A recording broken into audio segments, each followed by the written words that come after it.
تخلیق دنیا سے 50,000 سال پہلے پروردگار مقسوم دنیا لکھ کے فارغ ہو بیٹھا. جس پروردگار نے کانسٹلیشن کے بارے میں یہ کہا کہ کلو یجری الی اجل مسمی، تمام کائنات کے سیارگاہ ہیں، تمام چل رہے ہیں وقت مقررہ تک، کوئی چیز فضائے بسیط میں ساکن خاموش نہیں ہے، ہر شے متحرک ہے. Every thing is moving in the universe. مگر ساتھ یہ فرمایا الی اجل مسمی، ایک وقت مقررہ تک. اب دیکھیے بدقسمتی صرف یہ ہے کہ سائنسز وہ وقت مقررہ متعین نہیں کر سکتے. پروردگار نے وہ وقت مقررہ متعین کیا ہوا ہے. خدا آپ کو اس وقت کی خبر دیتا ہے جس میں اس نے کہا کل من علیہا فان، میں نے ایک وقت فنا رکھا ہوا. وہ خواہ بگ بینگ کے پلٹنے سے ہو یا شاید بگ بینگ کے بکھرنے سے ہو. شاید کسی وقت سینٹریپیٹل اور فیوگل فورسز ہاتھ سے ہی نکل جائیں، اللہ انہیں کائنات کے ذرے ذرے میں بکھیر دیں. تو جو ابتدائی حادثہ کائنات ہوا ہے، جب وہ پلٹے گا، جب اس کی سپیڈ اور زمانہ ختم ہو جائے گا الی اجل مسمی، تو وہ دوبارہ پلٹتے ہوئے پوری کائنات سے مر جائے گا. اور وہ قیامت کا وقت بھی اللہ نے اس کی نشاندہی بھی کر دی، اس کے آثار بھی لکھ دیے. اور آثار میں اللہ نے فرمایا اذا الشمس کورت، جب ہم سورج لپیٹ لیں گے اس میں روشنی نہیں رہے گی. واذا النجوم انکدرت، اور ستارے بھی ختم ہو جائیں، ماند پڑ جائے گی ان کی روشنی. اور ساتھ ہی فرمایا وہ جو میں الشمس والقمر، ہم کہیں سورج اور چاند کو بھی جمع کر دیں، everything will go back to the origin, اور ساری چیزیں آپس میں ٹکرا کے ختم ہو جائیں گی. ایک بہت بڑا دھماکہ. القاریات ما القاریہ وما ادراک ما القاریہ یوم یکون الناس کالفراش المبثوث وتکون الجبال کالعہن المنفوش. ہر چیز جو ہے اس حادثے کی نظر ہو جائے گی. تو پروردگار از ناٹ ڈیکیڈنٹ. مگر حضرات محترم، یہ ایڈورٹیزمنٹ کا زمانہ ہے، ہر چیز ایڈورٹیزمنٹ پر بک رہی. But the advertiser for God is very dull, he is not a good agent.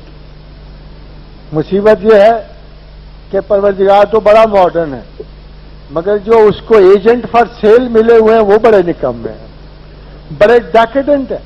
وہ اپنے مال کو خود ہی فرسودہ بنا کے پیش کر رہے ہیں. وہ پروردگار کی پریزنٹیشن کا حق نہیں رکھتا. It's you people, the modern person. If you take interest in this ultimate reality and truth, only you can adjust with the modern temper. وہ شخص جو تعلیمی معیار کے قابل نہیں تھا، جو میٹرک نہیں کر سکا، ایف اے نہیں کر سکا، بی اے نہیں کر سکا، جسے اولاد میں سے بیکار پایا گیا، تو اس کی روٹی کا بہانہ بناتے ہوئے اسے قرآن حفظ کرا دیا گیا. وہ مسجد میں ماں مقیمہ کچی پکی روٹی، اخلاق جلالین یعنی تفسیر جلالین پڑھ کے فارغ ہوا. اب اس کے پاس زمانے کا علم 11ویں اور 12ویں صدی تک ہے. You make a mistake.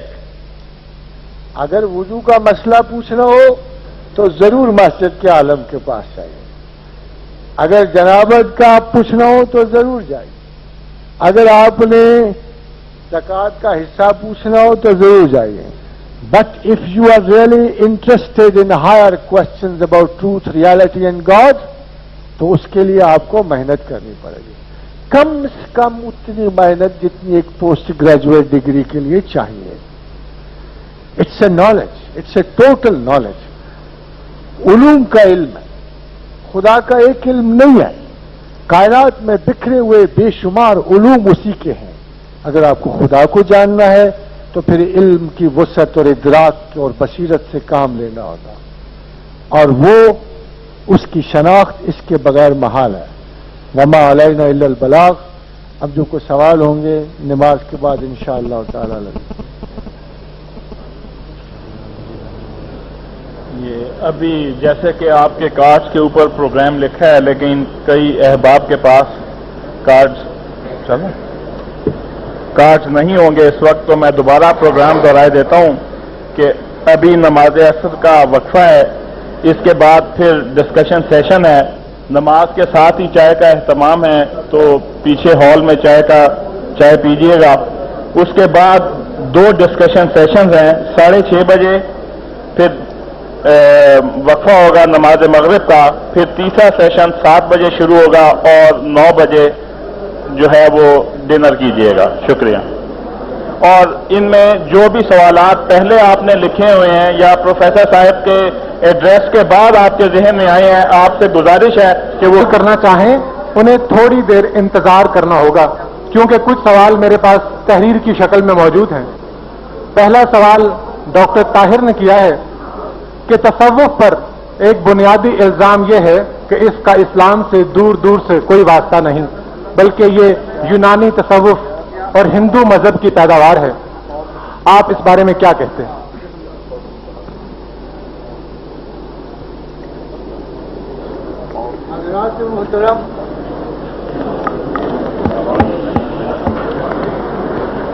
حضرات محترم، یہ الزام تصوف پہ نیا نہیں ہے، اور جب سے میتھڈسٹ ریلیجن کا عروج ہوا عموماً تصوف پر یہ اعتراض وارد رہا کہ بہانہ بے عملی کا بنی شراب الست.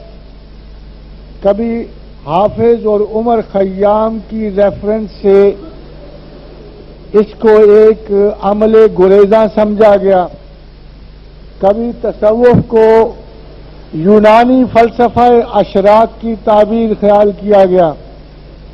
مگر مسلمان کے لیے تصوف کا صرف ایک مطلب ہے، اور وہ مطلب ہے جہاد اکبر. جب جنگ تبوک سے حضور گرامی مرتبت پلٹے تو فرمایا اصحاب رسول سے کہ اب ہم جہاد اصغر سے جہاد اکبر کو پلٹتے ہیں. تو پوچھا یا رسول اللہ صلی اللہ علیہ وسلم، شمشیر و سنا سے جنگ و جدل اہل کفر کو قتل کرنے سے بڑا بھی کوئی جہاد ہے؟ فرمایا ہاں، جہاد بالنفس. اور دراصل تصوف اس بڑی جد و جہد کا نام ہے. اتفاق سے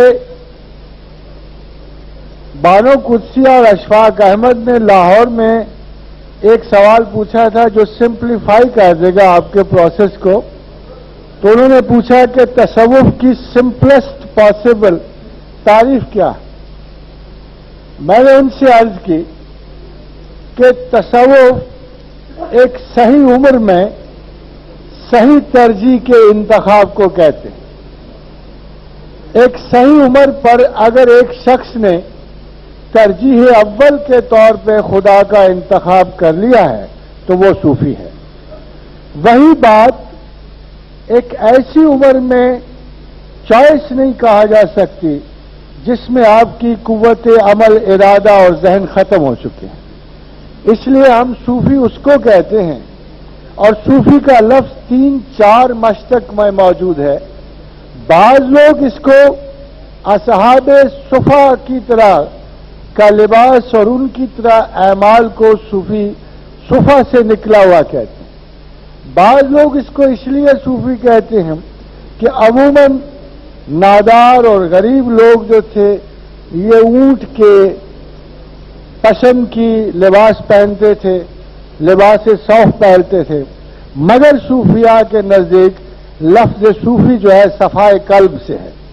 ہر وہ شخص جو اپنے دل و دماغ کی صفا کے لیے قرآن اور رسول کے احکامات پہ چل کر، جیسے قرآن حکیم نے فرمایا کہ ظاہری گناہوں سے بچو اور باطنی سے بھی، تو ظاہرہ گناہ بسا اوقات بڑے واضح ہوتے ہیں اور باطنی گناہ جو ہے انسان ترغیب سے سر انجام دیتا ہے. مثال کے طور پر بہت سارے ایسے لوگ جو چوری نہیں کرتے، ڈاکہ نہیں ڈالتے، شریف لوگ ہیں، مال کی خیانت نہیں کرتے، زکوٰۃ ان کی کبھی خیانت نہیں کرتے، اگر دیکھا جائے تو کبھی غیبت اوائڈ نہیں کرتے.